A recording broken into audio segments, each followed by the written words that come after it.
Okay, well, if it's okay with everybody, I'd like to start with our council karakia. We'll say it in Māori and then I'll explain what it means, which might be helpful to everybody too. All right, so. Tuia ki te mauri o te whenua. Tuia ki te mana o te tangata. Tuia ki te pono, te aroha, kia piki, kia eke, ki te taumata, hui tai ki e. So the purpose of the karakia in this context is just a blessing on us all in the hope that we can all work together and collaborate.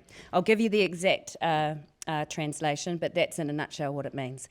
So it means to connect to the life essence of the land, connect to and respect to all, be honest and compassionate as we seek to improve, to exceed expectations, to aim, reach for the summit as we come together, and it refers to us being united as TDC community. So that's what that means, and it was a gift to the council. It's always quite handy to understand what it actually means. Okay, well, welcome everybody. Wonderful turnout. This is my 4th Councillor Connect Forum, and this is by far the best turnout across the Taupo ward, and actually including out at East Rural as well, so well done to you. Thank you to everyone for being here. You could be anywhere tonight. It's a beautiful evening out there, but you've chosen to be here, and we don't take that lightly, so thank you. The whole purpose of these Councillor Connect forums was exactly this, so that we can all sit together, have a chat, talk about what's important to you, and if there are any concerns or actions, we'll absolutely be taking those to you at the end. We'll take a note of them at the end too, and then we'll come back to you at the next one and ensure that we've actually ticked those action points off.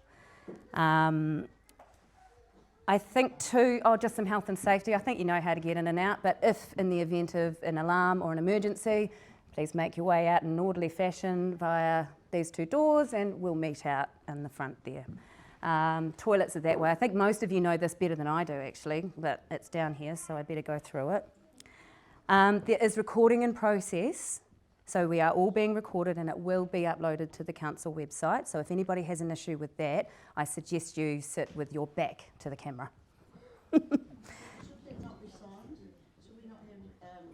No, I'm asking your permission right now, but it was always intended that these would be live streamed, always. So, yeah, okay. Well, if you're unhappy with it, I'm sorry about that. You're welcome to sit somewhere where you wouldn't be viewed.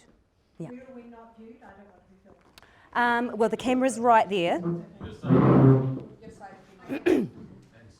And maybe explain if you want to ask questions, we'll tell you when the camera's off and there'll be plenty of time to ask questions afterwards. Yeah, yep. I'll get to that. Yep, no, all good. Okay. So the idea is that this is all open and respectful conversations too. We want to really encourage everybody to understand the needs, the wants of the entire community, and we all need to work together to get the outcomes that we need. So it's a really safe space to be able to ask any question that you like. We'll do our best to answer what we can. It's important to recognise that we are not involved at the operational level, so if there is a question of operations, it might be that we have to come back to you, if that's okay.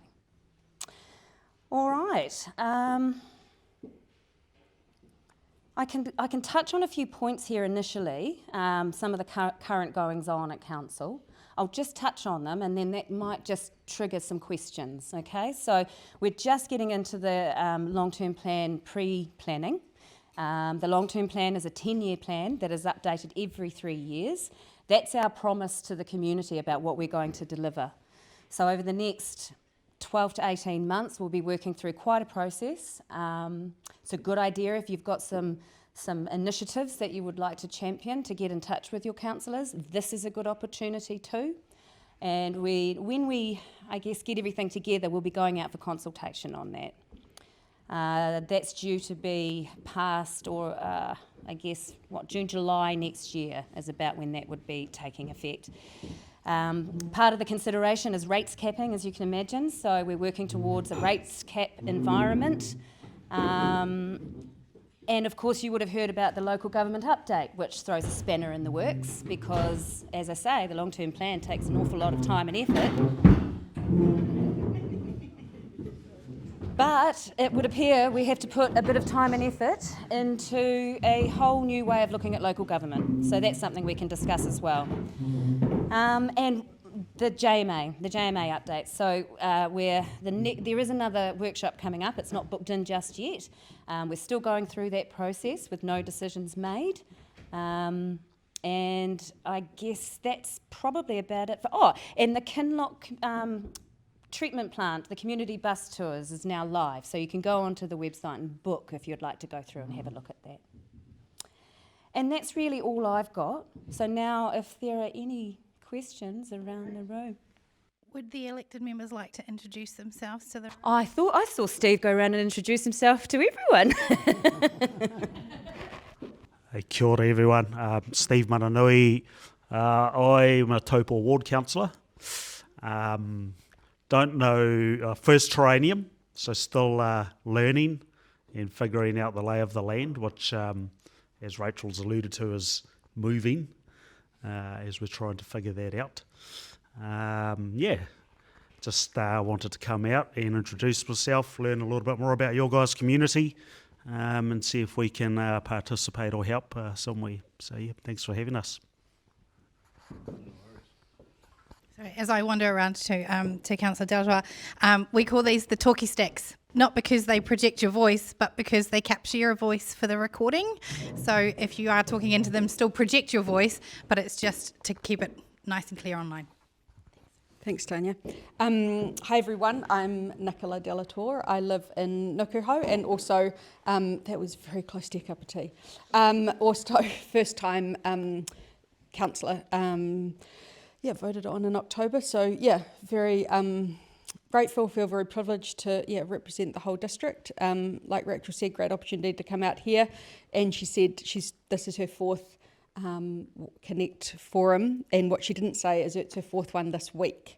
And so just want to say a massive thank you and well done to both Rachel and Steve for getting to all four, because that is a really big effort, but they've outdone themselves. So really keen to be here, hear what you guys have all got to say. That's what we're here to do, and take back and feedback and do what we can to support the Kinloch community. So thanks for having us. Thanks, Nicola. And I've met most people here. There are a few I haven't. I'm Rachel Cameron. This is my second term as a councillor on the Taupō District Council, and last triennium I was also on the KRG. And just speaking of that, Christine Rankin was the chair of the KRG, and I spoke to her today, and unfortunately she's quite unwell, so she sends her apologies. She wishes she could be here. So at this stage, I'd like to open it up to you. Are there any questions around the room? I'd like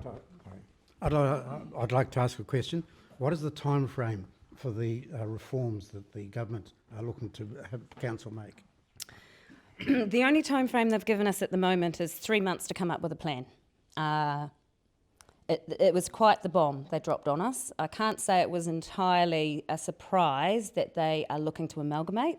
I felt that was probably on the cards, but we certainly thought we had more like 3 years rather than 3 months. I think the idea is that we come up with a plan, a general plan, within these next 3 months. Actually, I think we're down to 84 days. And from there, I think they'd like to see it implemented by 2028, is my understanding. Yeah, cool. And I might just jump in, because having gone to some of these this week, we've kind of gone around discussing the likes of the long-term plan and a few other things, and ultimately we've come back to this Head Start pathway, it's called, which is this reform that came out last week, because it, to a point, that's going to lead everything else we do, whether we like it or not. You know, the long-term plan right here, right now, is a little bit of a moot point, because we don't know what Taupō District will look like for the next triennium, and the regional councils will look like. So yeah, they came out last year, government, with the talking mainly about the regionalisation, but I think a lot of our community missed the point that means potentially reforming TDC and partnering with another council. So they haven't given us a lot of detail. If you jump on the DIA website, it's called the Head Start Pathway, is on there. They've given some criteria, but in short, it could be anything. You've got two choices. You promote and put something in by August around how you think this would look for us as a council. If you don't, the government will decide what happens. The trick here is that, as I said, there's not a lot of detail, so we could look like anything from a super city style Hamilton, Waikato, all the way through here, and we'll be a very small fish in a very big area. At a minimum, we think they want us to at least combine with one other. So neighbours for us are Rotorua, Waitomo, RDC. So I think the general feel is we're better off to find a balance and promote ourselves, because we don't want to, at least put our best foot forward is what we need to do. Once that's done in August, and it's I think the intent is they want to get this through before the elections, because we know nothing will happen from September to February probably. And the intent there is for us to start as these new regions and whatever the district councils look like from the next triennium. So following whatever is put forward through to August, the rest of the detail will be worked on between then and the end of our triennium. DIA website, as I said, there's not a lot of detail. They just want us to give them the nuts and bolts. We gave our CE the go-ahead last Friday to start investigating the options for us at Taupo. So it's not just who's a good neighbour and who would we like or not, but we need to look at what debt some of those other districts have, because if we're going to take all of that on or not, we're obviously doing something quite different to a lot of the other, certainly neighbours with our water. My interest in my day job, I'm in the tourism and hospitality business, so I'm quite interested in what they'll do with our RTOs and how that would look. Certainly if we're to combine with someone like Rotorua, once again, I'd hate for Taupo and our tourism identity to get lost in that. So, Regional tourism operators, Yeah, right? That's yeah, what an regional, RTO is. sorry. So many acronyms in local government. So, this is your guys' time to talk, but what I've it's been a burning question that we've kind of come to at the end of the last few, so I thought I'd jump in ahead of time and just give you guys a bit more of a brief on that. So Steve, will the council be putting those options in front of the community? They'll put them forward. I think the opportunity for consultation is probably stay in touch with your favourite councillor.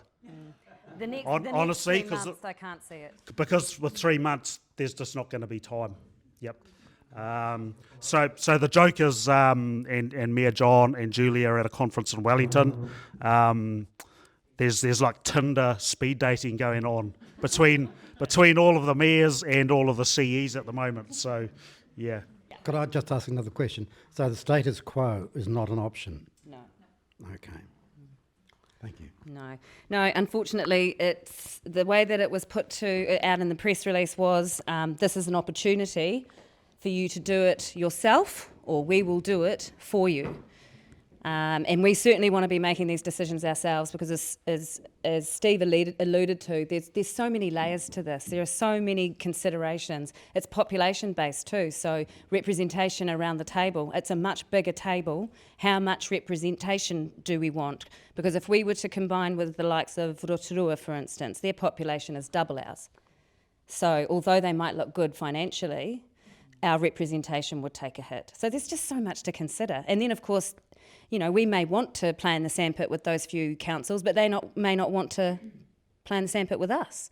And the other interesting thing about this is that if a majority of councils put something together and they decide they want us, they can decide by majority, and we could be compelled to go with them. So can I ask a follow-up question? You've been consulting for 6 months on this, the government with local governments, I understand. Before that, has our CE been talking with these other councils? Has there been, I mean, surely these preliminary relationships you would have been working on for some time. Yes and no. Yes and no. We just didn't know what to expect and when. But yes, of course, those conversations happen. The CE has the CE forums. The Mayor has the mayoral forums. Yes, there are councils who are absolutely chomping at the bit for this because they just can't afford to carry on the way that they are. So there are councils who are ready to go. I guess my follow-up question is, most of the councils around us voted for Māori wards and we did not. How are we going to handle that one? Good question. Another thing to sort out with the detail. I think Belinda to sort of also to add to that, I mean, I said there's not much detail off the back of the press release. That yes, we knew it was coming, but there was even less.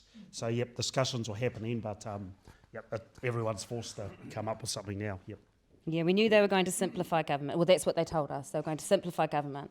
They haven't. They've made it far more complicated. They've taken an existing problem and made it bigger. And just back on the Māori wards, the representation review was due next year anyway, or to come through. So that will happen somewhere possibly in and amongst this process. Yep. It's not all doom and gloom because although this is happening, and I'd like to think that we forge a clear path forward, there are opportunities for local communities to get themselves really well set up in the meantime, and I really encourage you all to think about that. I'm not sure how this is going to look eventually, whether you will have 3, 4, 5 councillors that can pop out to Kinloch. We might only have 2 reps at the table, so I think it's important to start your community planning in earnest, to get yourselves organised so that you've got some systems in place, you've got good connections, good relationships and a plan going forward, because I'm not sure how much we'll be able to help with that going forward once this does take effect, which it will eventually. We'll touch on that a little bit more, I suppose. Last quick one, the question that's also come up was what happens after the election.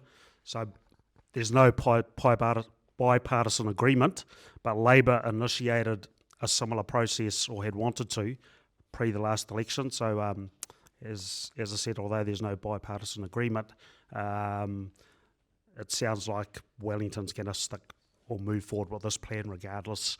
And last one, if you, other than you talking with your favourite councillor, obviously with the elections coming up, you can sound your voice with your local MP as well. Yep. Yeah. Any other questions out there? I just wanted to get another update on the JMA, and it was great that you guys and John came out and talked to us and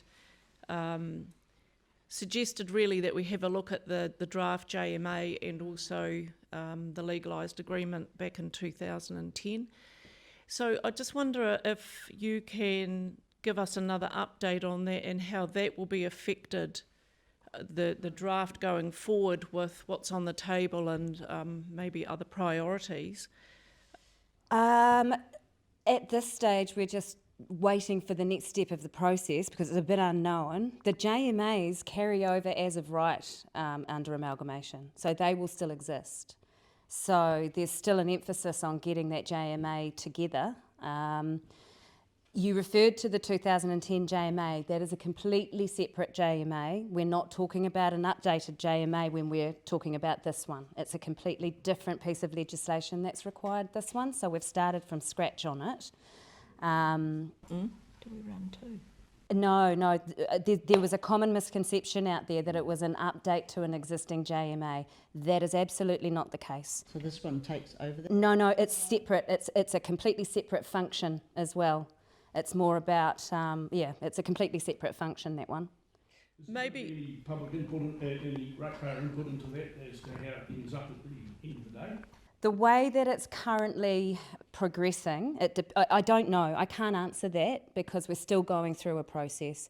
And it depends on extension matters and things like that. So if it's just what is legally required of us under the Act actually prevents us using the Local Government Act to go out and consult because it's been through the judicial process.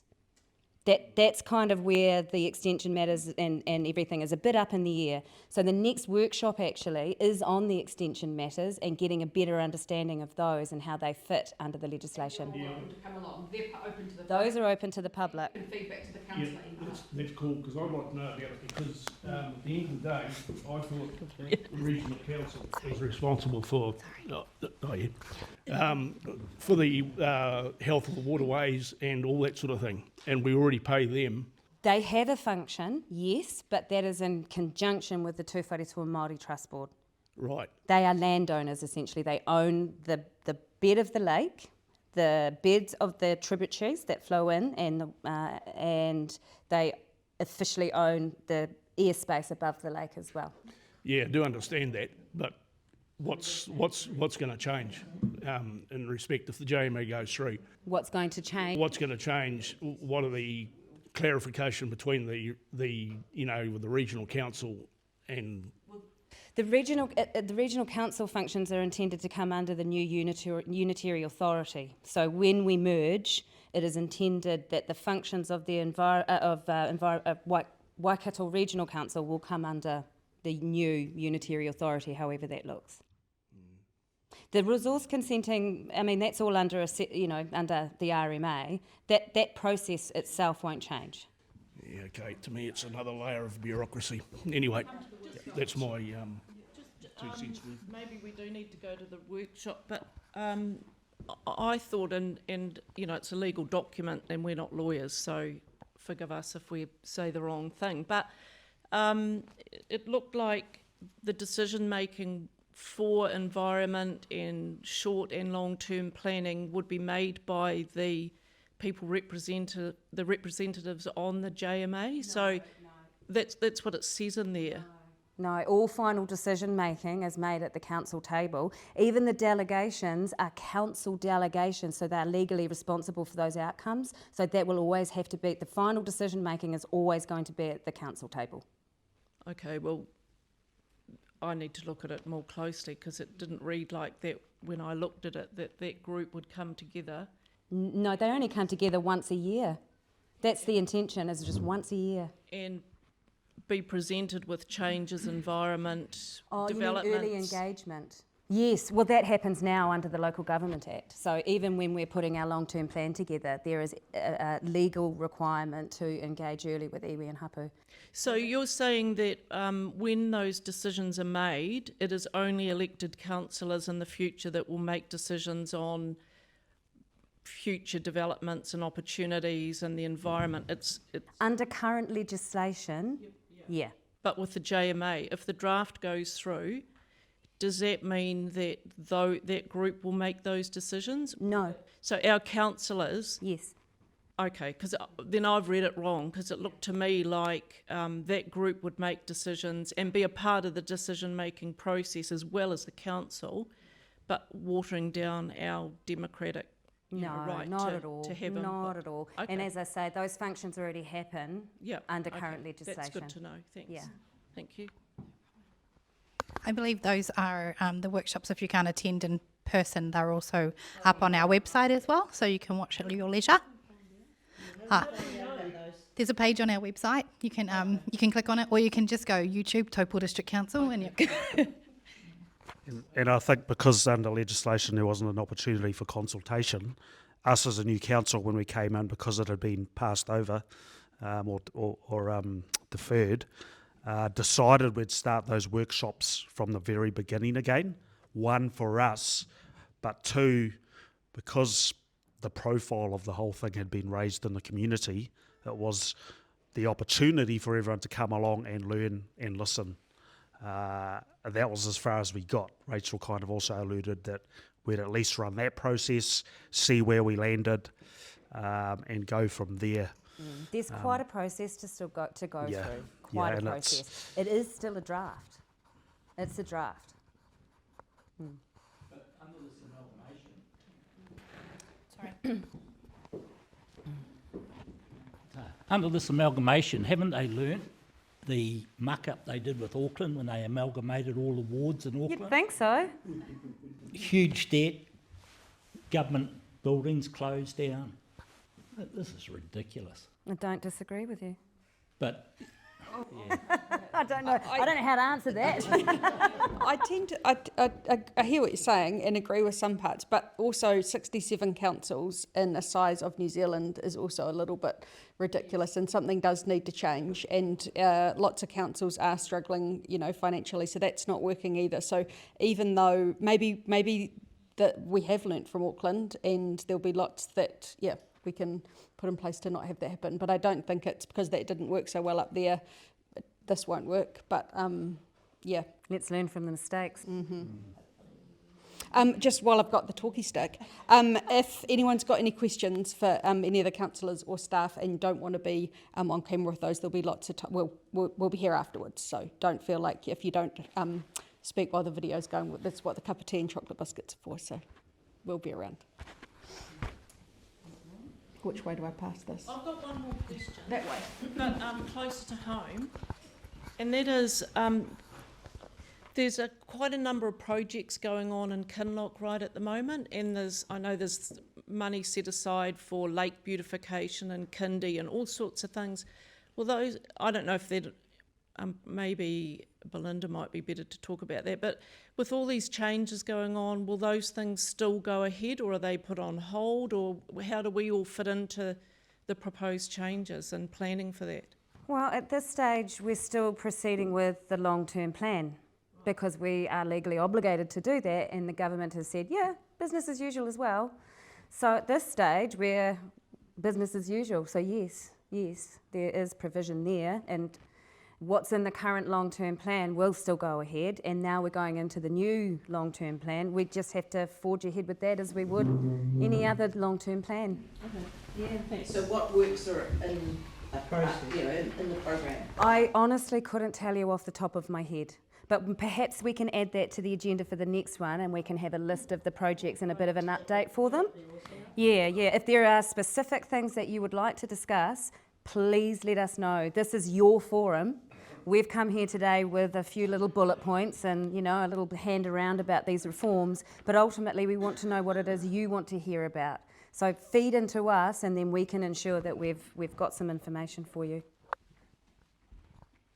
I think there's that, for those that don't know, the long-term plan, which is 10 years. It gets reviewed every 3 years, so we're midway through that 3-year review. So what's happening here will be on the website. They've got some cool one-pagers on it. So as Rachel said, we're committed to a point. Also about to sign, it's then broken down into annual plans, just to confuse everybody. But I think the 10 years very high level, generational type CapEx projects, then X amount is put aside for operational costs, and then every 3 years you kind of try and refine that type of thing. So we're midway through. We have actually just parked what we're doing on the long-term plan for this month while we figure out what we're up to and what we might look like. But we'll have to pick it back up somewhere along the line. Yeah, well, that's a good point. Understanding council process. Yeah, we can touch on that if you like, but you might fall asleep. Can I ask one question? It might be a small one, but this new Loch Eagles reservoir, is that something that's been put on hold, or is that? No works have gone on hold. Absolutely no works have gone on hold. There is never a cheaper time to build than now, so we'll progress. We'll certainly progress. I guess the only thing that's really put a bit of a spanner in the works is, as Steve's alluded to, we've just come out with our annual plan. So we set the long-term plan, but of course it's all based on assumptions over a long period of time. So every year we have to also do an annual plan. And that's when we finalise, detailed design, and we nail down on the prices and things like that. So we've just come out recently with the draft rates increase of 6.6%. I know. Not one of us wanted to come out with that at all. And unfortunately, I think with what's going on in the Middle East, inflationary pressures are getting much, much worse. So almost half of that 6.6% is going to be spent on waters and meeting the new local waters done well regulations. So ordinarily, these sorts of upgrades would be done over over passage of time, so that it's a lot more affordable. But the government have told us we have to have it done within a very short time frame, and Yeah, as I say, when we came out with the last long-term plan, we predicted that we would need a 6.7% increase. When we get to annual plan time to nail down on the pricing, we were out, of course, because the passage of time and inflation, it goes up. So we did actually have to cut, delay and remove in order to stick to that 6.6. And then they started bombing in the Middle East, so. But that doesn't affect our rates. How does bombing in the Middle East affect our rates? Because everything costs money, and a lot of our products are oil-based. Pipes have gone up 30%. PE pipes have gone up 30%. So you're going to tell me that once the Middle East finishes and the price of fuel goes down, our rates will drop? No, I can't assure you of that. I can't see inflation going backwards anytime soon. Yeah, but you're actually blaming the Middle East. No, I'm saying that's added to the pressure, and it has. You have just blamed the Middle East for it. No, I think you've misrepresented that, or at least let me clarify in that case. That has not helped. You think about fuel prices, you think about the fact that everything gets here from overseas, and you think about what it is that we as council buys. A lot of it is oil-based, bitumen, that sort of thing. So invariably those prices have gone up. China. It's all filtering through. Yeah. What I'm saying is we can't blame everything on the fuel prices. Well, no, but we can't bury our head in the sand that it's going to affect prices. No, but if the fuel price goes down, then can we drop back? Is there an adjustment? No, there's not. No, because that's not the main reason for the rates increase. I'm saying that we'd already come out with that. We already had anticipated that. My concern is that if things escalate and prices increase, that's a tricky figure to hold to. That's what I'm trying to say. I'm still trying to get an answer to the question, the Loch Eagles Reservoir. When is it happening? Is there a timeline that's published? Because it's sort of announced, but now it's all gone quiet. And so is it still happening? I can't recall the timeline, actually. You can, okay. Steve's going to come back to us with that. Yeah. So. Well, by the way, we're taking notes, so anything that we aren't able to answer, we've got it down as an action to come back, just so you know. I think I mentioned the long-term plan, sort of where we are in the history of these rates, and they were projected at 6.7% a while ago. And this was through COVID and the decline in the economy, not good at the moment, but prior to Donald Trump setting off, things were improving. So what happened was rates were held through that period for a number of years, and they were always projected to be where they are right now to try and just make up what we had lost during that period, was my understanding, if that makes a bit more sense. And that was projected a while ago, 6.7. Don't get me wrong, they're not good, but we were really stoked after a little bit of work to get them to 6.6. What I've learnt since I've been in council is alongside that, as a district, generally our infrastructure is really good alongside what that current the rate where the rates sit. Our debt, believe it or not, is actually not bad. If you look around and you will hear all the other rates coming out for other districts, there are a lot of them up in the teens. Actually heard 45%. Yep, down by Nelson. So we've managed really good financial prudence through a period, and it sounds a lot. 6.7 isn't bad. Alongside that, the government is also bringing in rates capping, and that doesn't come in until 2029. And they're going to hold every council to a 2.4% increase on where they are now. Between 2 and 4. Between 2 and 4, yep. So just think about that for a second, because we've got inflation running at an average of 3.7% right now. That 4%'s already gone. Yeah, and I think just to clarify mention of the war, so long term, we're done work on the annual plan, which we are supposed to sign off by June. Prior to this little announcement last week from the government, we had also enlisted the council officers to do some work on current contracts and how they were affected with fuel increases All right, so there's some that have started we're committed to, but we had already started that. This is all extra work, extra piece of work around contracts coming up in the short term where costs might have increased due to the war, was kind of what that was. It's basically that, is that we've come out with this draft rates increase, and then shortly after that we saw all these price increases that will invariably affect our projects if it carries on. So yeah, we are having to do a lot of work just to understand the position of council, the contracts, what we've got, what we can defer, whether it's worth deferring or not. And this is all on top of normal business as usual, on top of the long-term plan, on top of reforms. It's been tough going.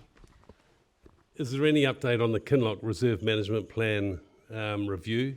Because a couple of the hardy annuals are the domain here, and its need to be upgraded and the drainage improved, and also the foreshore in it. A few years ago it was talked about development contribution funds going towards those projects.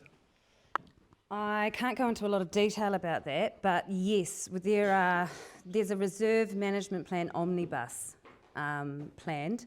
We've got a lot of reserve management plans across the district that need updating, and it's quite a costly exercise, so it makes sense to do them all at the same time and go out and consult. So yes, that is very much in the pipeline. I believe as soon as we can, but I couldn't tell you exactly what date at this stage. That might have to be another action, Tanya. We'll have a look at the reserve management plan omnibus, and in particular where the Kinloch one sits. Just while you're talking about that, has there any thought been given to erosion control? Erosion control. Erosion control is such a tricky one. As been alluded to, the functions of the lake and the health of the lake are overseen by the Waikato Regional Council.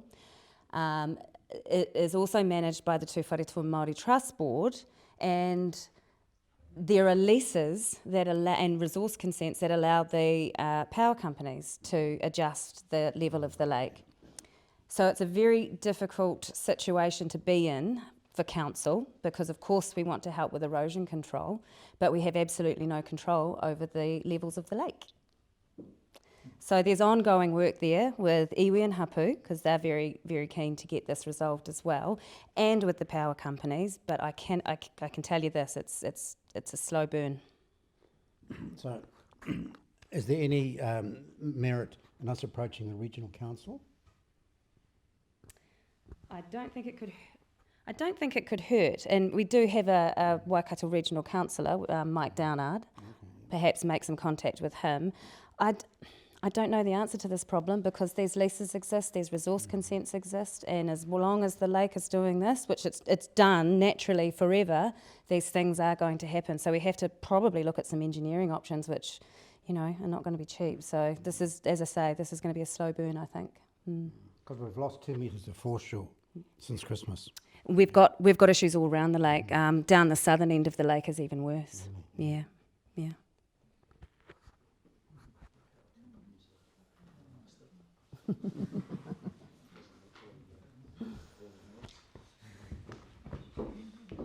I guess it would have been cool if we could get an update on all the actions from the last KRG round, actually. I feel like there's quite a few outstanding points, such as Jack Gibson came to us, help me out here, Pat and Tim, probably middle of last year, start of last year, and he talked about having a water fountain by the toilets. It was a cracking little idea. He's a 12-year-old young lad, and it'd be really cool to show him that this council processes actually work and deliver.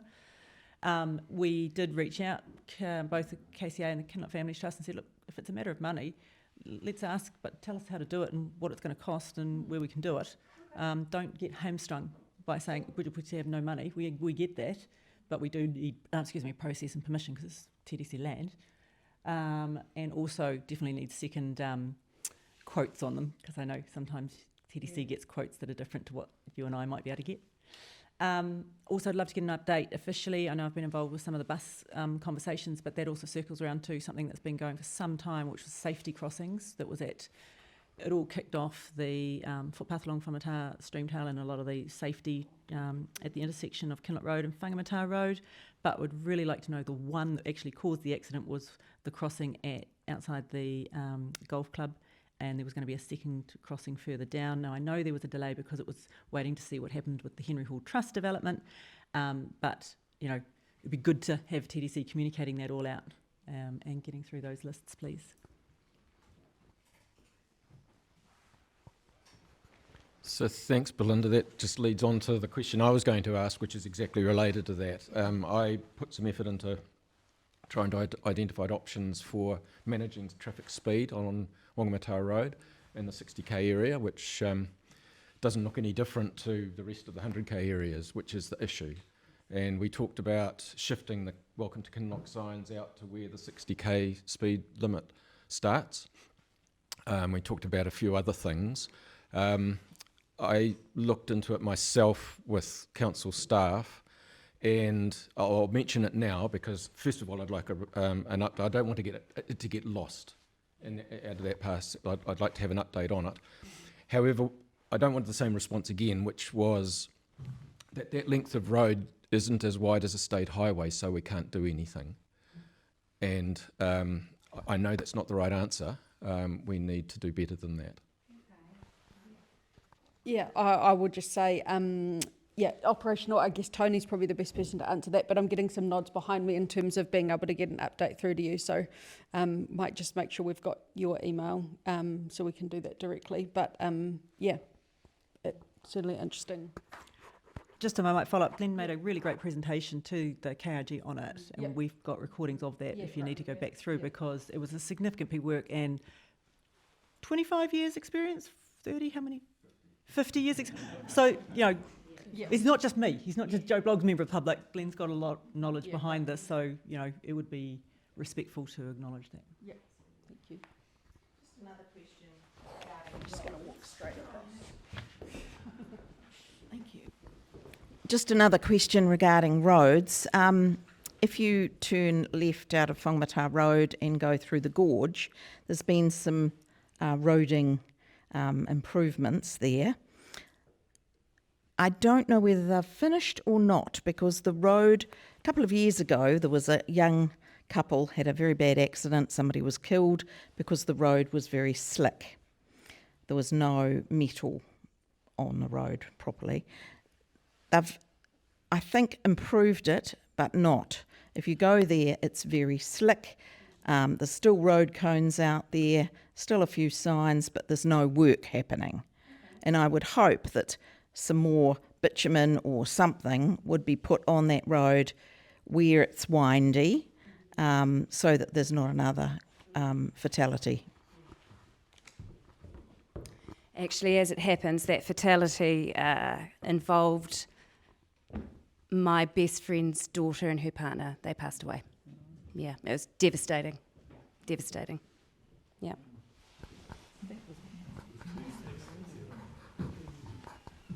Just on that one, I think they've tried to repair it a few times for us now to repair it that way. So it would also be interesting to know what's preventing it being, because we always drive through it and wonder what's stopping that bitumen from staying on the road, because I'm sure council doesn't want to repair it multiple times. Yeah. It is a big issue. Huge. It's always in shade. It's always in shade, yeah. The other issue, I'm not sure there's adequate. The other issue, I think, is there are very few signs in relation to speed, because people come down there, particularly people coming from Te Hoian, and it's a fun bit of road to drive on. And I think some signage would be advantageous as well. Okay, thank you. I think it's sounding very much like next time we need some operational assistance for someone from roading transport would be helpful, yeah. Certainly that Oakdale Road coming in, that's supposed to be 50. I complained to the council a couple of years ago to get some more 50 signs in there, and they have put some more in. However, they're not quite in the right place, and people come racing down there at 100 and hit the 50 a lot further down. and there has been some near misses. There's a lot of kids out on that road. And I just think it just needs to be rethought. Okay. Just where the signs are. Yeah.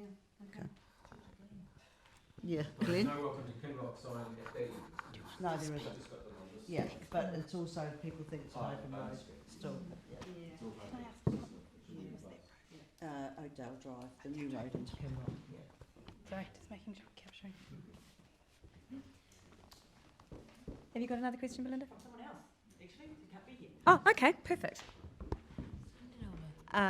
This one came from Bridget, actually. It's an idea she's been thinking about for a while. What are they called? Dark night reserves? What's dark sky reserves? What's the regulations are required? It's a pretty gorgeous view from here. I mean, I think it was last year. Tessa, did we see, was it last year or the year before we saw the auroras across the lake? Which was pretty amazing. And it was just a cool idea. I just wondered if there's anything we can kick around about that. Take it away. What's the actual suggestion? It's about light pollution. What's the regulations required for a dark sky region or a dark sky reserve? Oh. We need to talk to the planners about that one, I'd say. Like reduced light pollution. Yeah, so maybe it's so if it's something that I know nothing about this. I just thought it was a cool idea. But is it just like reducing the lamps, or is it just, you know, what is there that could be done? I know they do it in some other parts, and it could be a neat little thing. My work on Owen Delaney Park is how I know about it, is because we had to put these big lights up and we had to talk about, you know, light pollution. And there are regulations around it.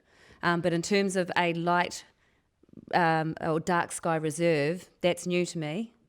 Yeah, there's ones down south. Yeah, that's new to me. But I love it. I love the idea. It's not just middle of nowhere, like it's not middle of a paddock and But would it be where, like, round where all the houses are? How could you do that? Yeah.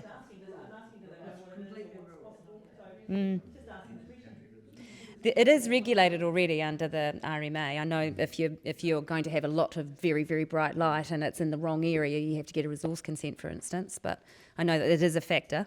Yeah.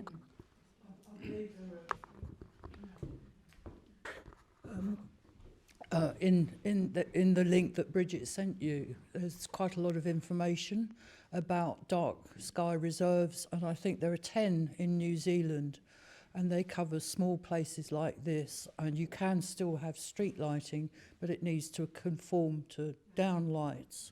I mean, my particular beef here, living on the hill, is the bright lights of the marina.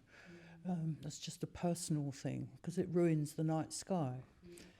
And I think from having read that article, it would be possible. It might take 10 years. That's security though, isn't it? Yeah, that's got to be bright for security. It's not a fenced-in marina. It doesn't have to shine up. No, that's yes, it can shine down. Yeah. I think and even street lights these days, you'll notice they will face straight down. Yeah, well, they've got a straight down them.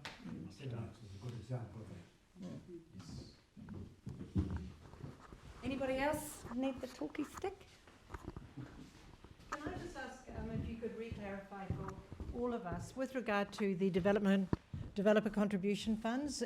There's a significant funding total generated in Kinloch. Can you just clarify for us how those are managed, where they are likely to be apportioned and spent, and what flexibility there is across that funding for people to have a wish for it to go in one particular area?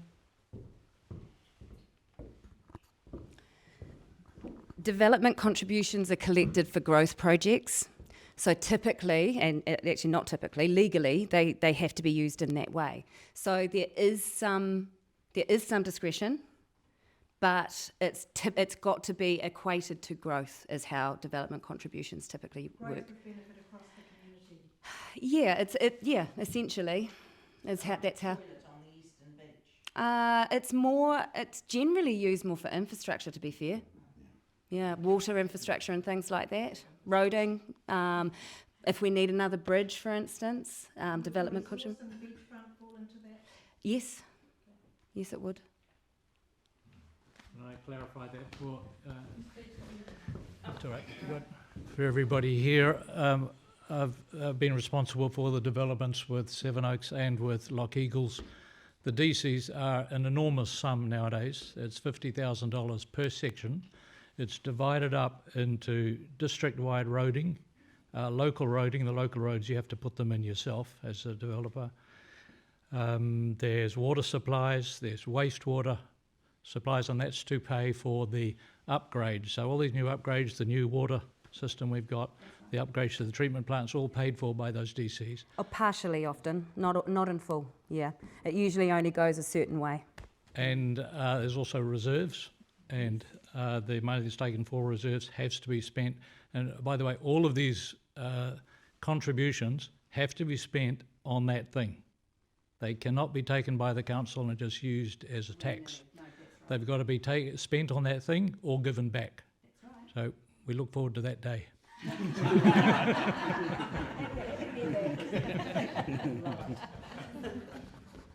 So basically there's two pots of money as I understand it. One for reserves and then one for basic infrastructure. Yeah. And those can't be interchanged? No. Okay, thank you.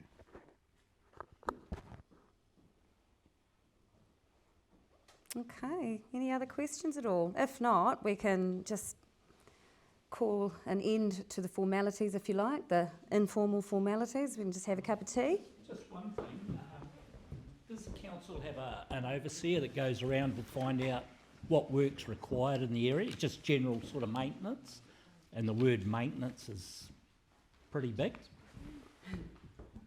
There are somewhere in the region of 45 businesses that work under the council umbrella, and every department has repairs and maintenance budget. So, oh yeah, absolutely. Each department is constantly reviewing assets. We have asset management plans across the district to ensure that we keep on top of our repairs and maintenance. Why I ask is down on the lake here, the entrance, the metal, we've got the potholes every year, big potholes. It's an argument with council to get somebody to come and repair it. Well, I'll tell you how you get things done. Do it yourself. No. You need to be a squeaky wheel, but one of the best things you can do is download that Anteno app, take a photo and send it in. I did. Okay, good. Make sure you follow that up. Send it in again. We'll follow it up as well. I had a separate issue. Yep. Curbing, which is not my problem, it's roading or council's problem. And a truck's run over it and broken all the curbing, but you can see it's going to go on. So I rang or sent in a message to Itino. And you know what my answer was? Nope. Oh, it's not on our books. Not planned for, so. No, well, I guess that sort of thing isn't planned for, is it? Because it was an accident. But now, yeah, totally. We've definitely logged that one as well. I think in all honesty, we're going to have to go and have a little good chat to the roading team and just see where we're at with some of this stuff. So yeah, thank you for raising it. And I've got another one now. Now we started. Dog control. Have they got a dog officer for Kinloch? I don't know if it's district-wide. It's district-wide. And I've run the dog control, and they've been very good actually at the council. So you just ring them up, and they're very good at it. Mostly, I know there's been it's a pity they're not attacks. visible. Yeah. And they might. There's been a few dog attacks lately, and not quite bad ones. Yeah, okay. But the council has been dealing. They're all over the district, honestly. That department is spread very, very thin. That's why central government's looking at the Act, because we've got a lot of issues with dog control. And, the Dog Control Committee, it's a quasi-judicial system that we follow, so we're legally obligated to act as soon as there's a call, and then we have to follow a process on how to deal with that. And I think the government's looking at ways that we might have a few, bit more teeth to be able to really get in there, because yeah, you're right, it's a huge problem up and down the country. Up north, fatalities, I mean, yeah. But Kinloch's quite bad. Yeah. Yes. Please do, I almost forgot. Sorry. That's okay. Hi everybody, my name's Lynn Newman, and I'm just here tonight with Mike Wright, and I don't know if you've seen any of our Facebook posts, but we're part of the Kinloch Civil Defence response group. So on the 24th of May, down here at the community hall at 10 o'clock in the morning, we're going to have a public meeting. And at that meeting, we're going to talk about what we've been doing for the last couple of years as the Civil Defence Community Group. We're going to have the council come along and do a short presentation on what a community-led centre is. We're going to have our emergency response people here, like the police in St John's, and they'll just brief us on what we would do if we had an emergency. And yeah, and also we're just going to do a bit of a tabletop exercise. So if we had a major earthquake, how would we respond and how would we work together as a community?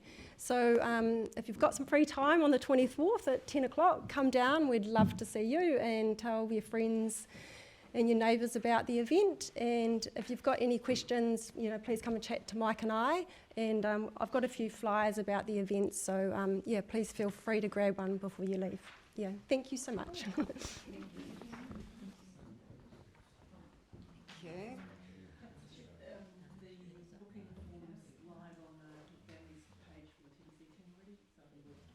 For the treatment plant, yes, I did mention that earlier. It must have been just before. Yeah. Oh, perfect.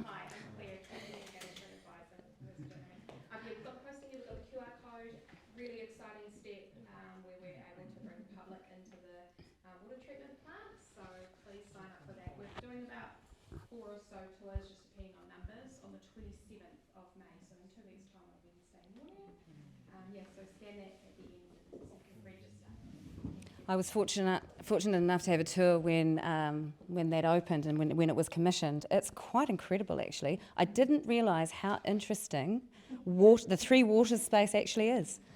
I'm on the Water Services Committee, and we had our committee meeting today, and the team presented a lot of this information to us today about consenting and how we manage to stay compliant and all of those sorts of how everything works. Honestly, it was quite fascinating. Really enjoyed it. That meeting will be online on the YouTube channel if anybody else is interested. So if there aren't any other questions, could we just, I know it's a fairly long list, but should we just make sure we've captured everything we need to action? Yeah. All right, so I'm up for feedback because you're right, Councillor Cameron, it's quite a list. So action points to get on the agenda for the next hui, which is first week of July. The LTP project list specifically for Kinloch. They're getting the roading team on site to talk everything berms, roads, potholes, bitumen, speed limits, Whangamata road signage changes and speed concerns, also by the gorge, the fact that it's incredibly slippery, can we get some more bitumen down there and some better speed signs.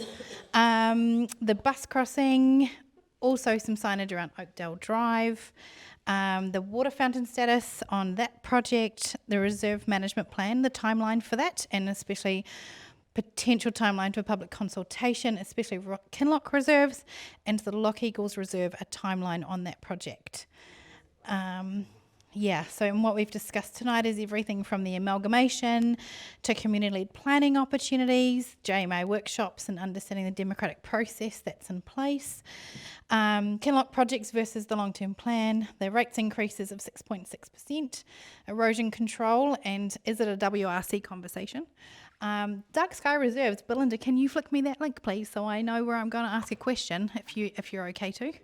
And development contributions, how we access them, how we use them, and if they're for growth purposes, or they are for growth purposes. And finally, the Lake Foreshore entrance and the potholes and lack of metal on the road for that one. Did I get it all?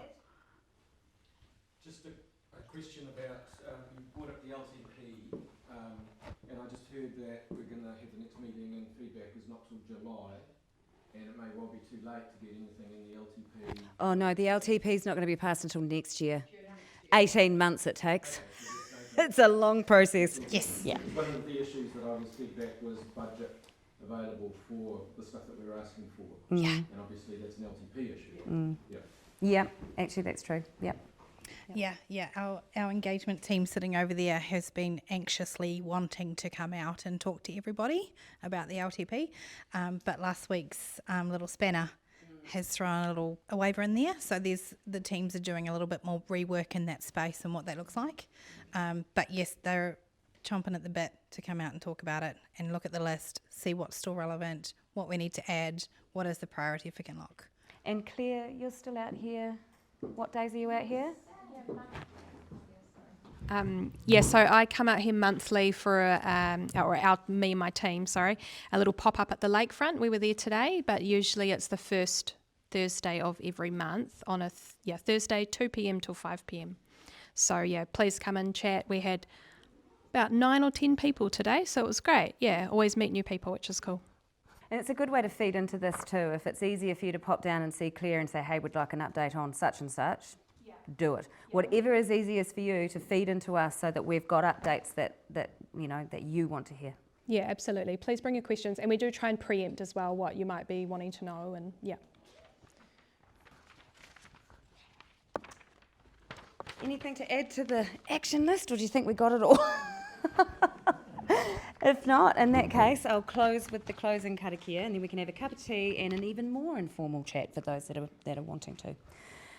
Unuhia te rito o tēnei hui. Kia wātea I runga, kia wātea I raro, aro ki te tika, aro ki te pai, hui tai kie.